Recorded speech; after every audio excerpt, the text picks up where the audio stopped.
Imagine you're sitting on exactly $50,000 in savings, and you know that whatever you do with this money in the next 12 months could change the entire trajectory of your financial life. You have two paths in front of you. One is real estate, the other is index funds. And almost everyone online will tell you with total confidence which one is obviously better. The problem is, most of those people have never actually sat down and run the real numbers side by side over the long term with all the hidden costs included. So that's exactly what we're going to do today. No opinions, no Instagram guru energy, just the actual math from year 1 all the way to year 20. Before we dive in, hit subscribe because this channel exists to break down the exact math behind every major money decision most people are too afraid or too busy to calculate themselves, and next week's breakdown might be the one that changes how you think about your own money. Here's how we're going to structure this. Two people, person A and person B, both start with the exact same $50,000, at the exact same age, with the exact same goal, retiring as early as humanly possible. Person A takes the real estate route, person B takes the index fund route, and we're going to follow both of them for 20 full years. Let's start with person A, because real estate is where things get mathematically interesting almost immediately. That $50,000 doesn't just sit there. It becomes a 20% down payment on a $250,000 rental property, which means person A is suddenly controlling an asset 5 times larger than the cash they actually put in. This is called leverage, and it is genuinely the single biggest reason real estate has the potential to build wealth faster than almost any other common investment. Think about it this way. If that $250,000 property appreciates by just 4% in a single year, that's a $10,000 gain. But person A only invested $50,000 to get access to that gain, which means their actual return on their own cash is closer to 20% that year alone. That's the magic of leverage, and it's exactly why real estate investors get so excited about this strategy. But here's what almost nobody puts in the thumbnail. Leverage is a double-edged sword, and the debt doesn't disappear just because the math looks exciting on paper. Person A now owes the bank roughly $200,000, and that mortgage needs to be paid every single month, whether the property is rented out or sitting empty. On top of the mortgage, there's property tax, homeowner's insurance, routine maintenance, and the inevitable repairs that come with owning a physical building instead of a piece of paper. When you add all of that up, most real, honest landlords will tell you that these combined costs eat somewhere between 40 and 50% of the rental income the property brings in. So the real return isn't the exciting sticker price you see when the property value goes up. It's whatever is actually left over after every single one of those bills gets paid. Now let's look at person B, the one who chose index funds instead of real estate. That same $50,000 goes straight into a diversified index fund. And from that point forward, person B does almost nothing else. No mortgage applications, no tenant screening, no 2 a.m. phone calls about a burst pipe or a broken furnace in the middle of winter. Historically, the stock market, when measured over long 20, 30, even 50-year periods, has averaged somewhere between 8 and 10% in annual returns, even accounting for crashes, recessions, and market crises along the way. There's no leverage here, which means the growth is slower in absolute terms, but there's also no debt, no tenants, and no property to physically maintain. Let's fast forward 20 years and actually see dollar for dollar who ends up ahead.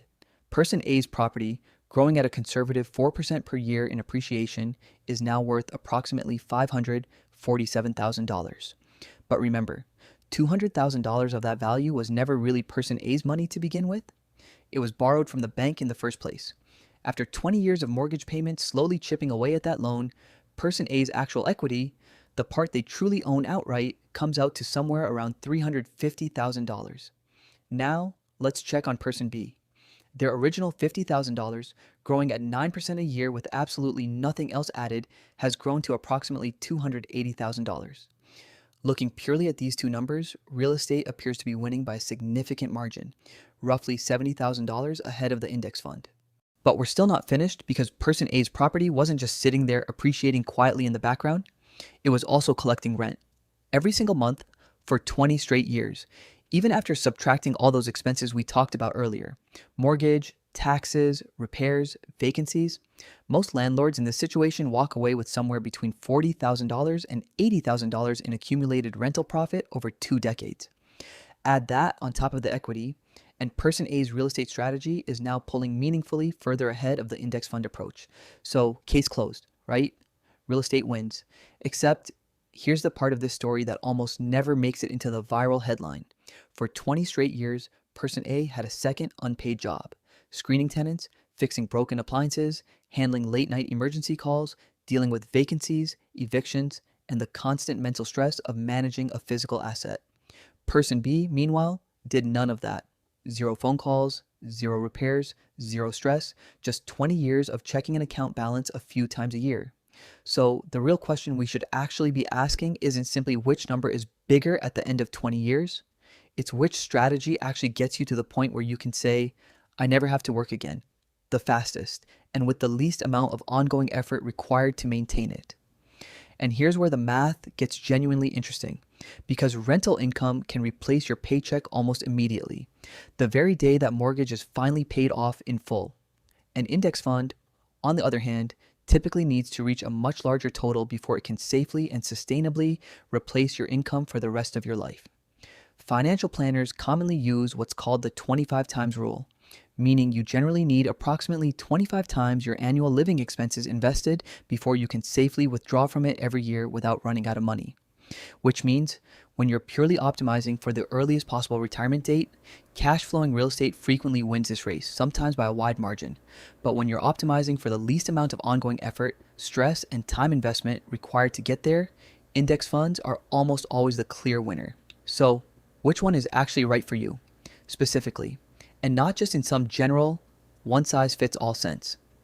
If you personally have the time, the patience, and genuinely don't mind hands-on work, tenant calls, repairs, and the occasional 2 a.m. emergency, real estate has the mathematical potential to retire you sooner.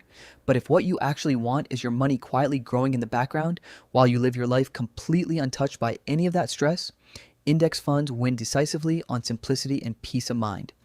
And that's really the honest answer here. This was never actually a competition between real estate and index funds as investment vehicles. It's a competition between two completely different lifestyles. And how much of your own time and energy you're personally willing to trade for a potentially bigger number at the finish line, that's the exact math, laid out completely, with nothing hidden and nothing skipped. Now the decision is entirely yours to make. If this actually changed the way you think about this decision, even a little bit, hit like on this video right now before you forget. Subscribe to this channel because every single video here breaks down a real, major money decision using real numbers, not opinions, not guesses, and not guru advice. Drop a comment right now telling me which one you would personally choose, real estate or index funds, and more importantly, why you'd choose it. I'll be reading through every single comment, and I'll pick the best one to turn into next week's exact math breakdown.